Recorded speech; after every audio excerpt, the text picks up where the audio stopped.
Hello, hi, I'm Greta, and this is Bookish Rambles. So, in today's video, I thought I'd do books that I'm excited to read or have read. Basically, books that I would recommend to you to read in the month of October. So, books that are spooky, Halloweeny, witchy, whatever. So, yeah. Not that you can't read these books any other time of the year, but if you're looking for those extra spooky books, yeah. So I have next to me 1, 2, 3, 4, 5, 6, 7, 8, 9, 10 books. 6 of which are in series. So we've got 2 series and then 1, 2, 3, 4 books that I just have at random. So yeah, so the first book on my list on today is 12 Bones. I don't know how we can see. So if I read the barbecue, the thing about death is it sneaks up on you.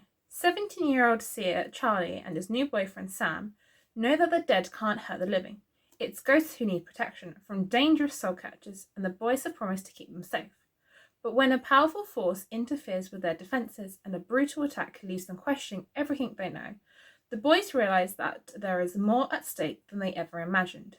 A deadly oculist seeks revenge, and the bodies are piling up, and everyone that Charlie loves is at risk. As the mystery unravels, Charlie and Sam face a battle for more than just their lives. Yeah. This is why I should not read. Out loud, at least. But yeah. So it's a spooky ghost book, and I have not yet read it, but I've heard a lot of good things about it, and so I'm excited to read it. Maybe not this month, I'll get around to it. Who knows? We've all seen my last video. I'm not happy for this month. But yeah.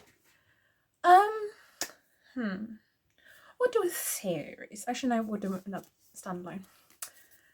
The next book that I am looking to read at some point is The Witches at the End of the World. Rage burns brighter than any spellfire. Deep in the birchwoods of Norway, magic courses through the veins of 2 sisters. For years they've been alone, but sweet-tempered Kaija is tired of living in shadows and longs for a life filled with community, even if it means stifling her magic. But Mina is a witch through and through, with wrath always simmering just below the surface.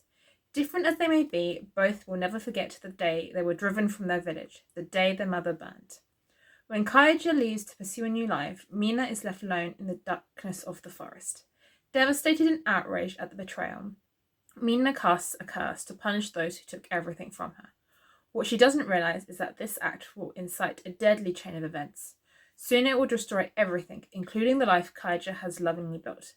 But once a witch's rage boils, regret means nothing, and she can't take back what's already done. Someone will have to burn. So yeah. That will probably be a running theme in this video. All my books are supernatural. So yeah, this is a witchy book, and it sounds really interesting. I picked this up the other day, and yeah, let me know if you've read it and what you think. Moving on to a series that I have read one of. I've yet to read the other one, and that is this one. The Demon's Guide to Wooing a Witch and A Witch's Guide to Fake Dating a Demon. I have read A Witch's Guide, and I need to read A Demon's Guide. So I absolutely loved A Witch's Guide to Fake Dating a Demon. It was really funny, and I've read other people's reviews on it, and people have mixed opinions, but I liked it.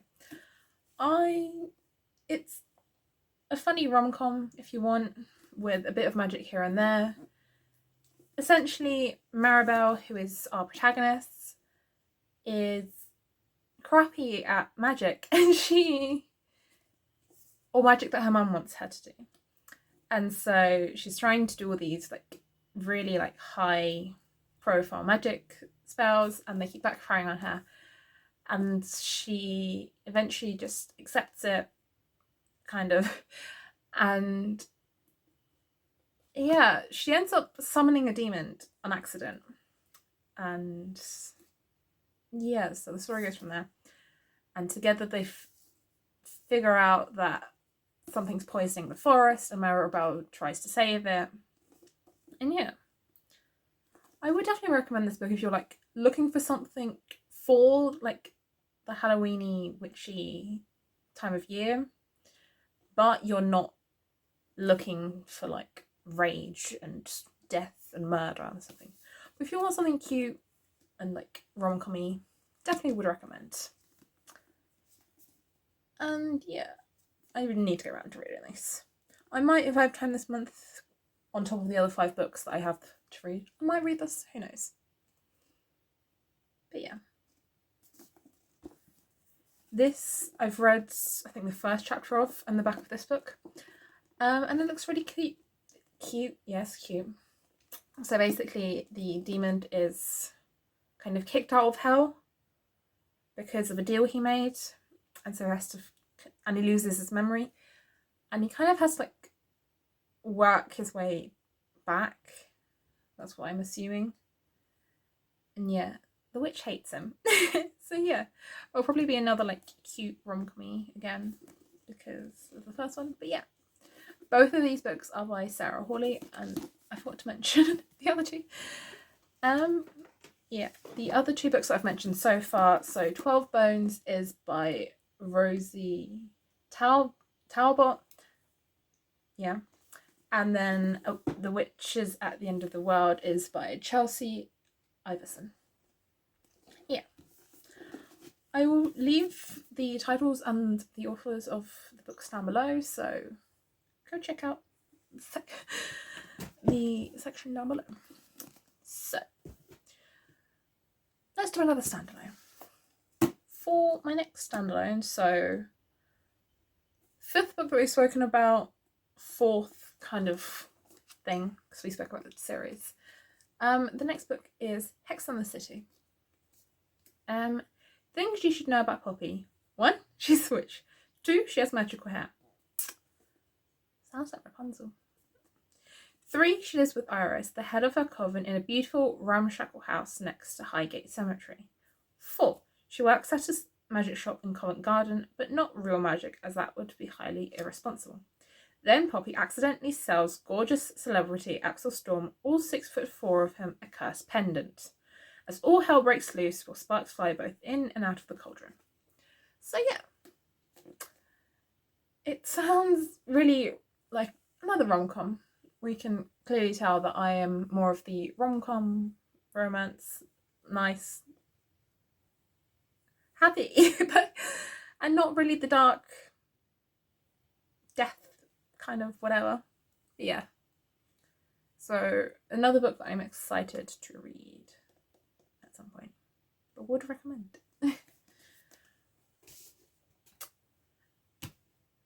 Yeah, we'll do another standalone and finish with this series. So the final standalone book that I will be talking about is My Roommate is a Vampire. Oh, that fits nicely. But yeah, I just realised because of what series comes next. But yeah, I keep forgetting to mention. So Hex on the City is by Kate Johnson. And yeah, so My Roommate is a Vampire is by Jenna Levine.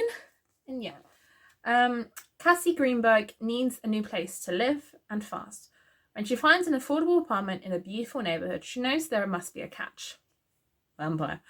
Of course, her new roommate, Frederick J. Fitzwilliam, is far from normal. He sleeps all day, is out at night on business, and talks like he walked out of a Regency romance novel. Goes along with the vampire. He also leaves Cassie heart-melting notes around the apartment. Oh, how cute.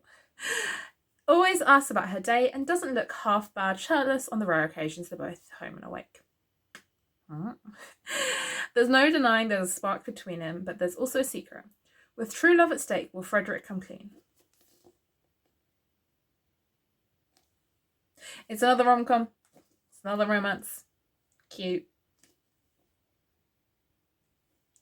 We see the vibe that I kind of have here. I'm not going to give you like dark romance because yeah. But yeah.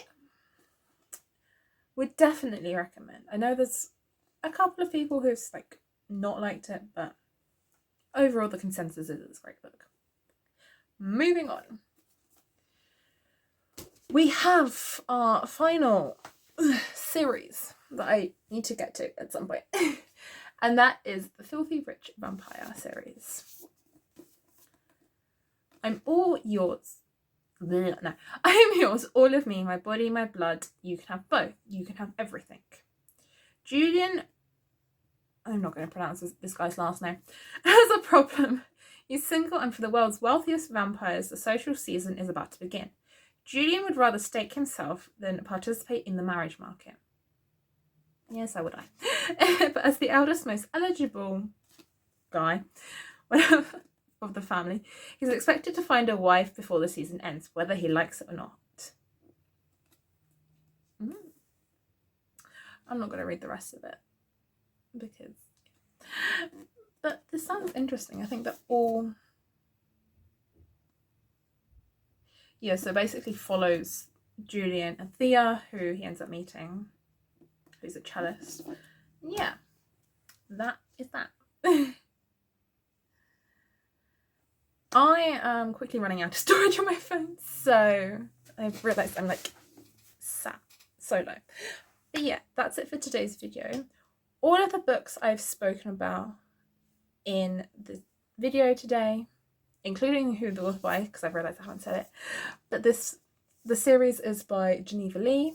All of that will be in the description down below, so go check that out. And leave a comment if you've read any of these books and what your thoughts on them are. I'd love to hear them. But yeah, that's it for today's video. Please like, comment, share and subscribe. And I will see you all in the next video. Bye bye!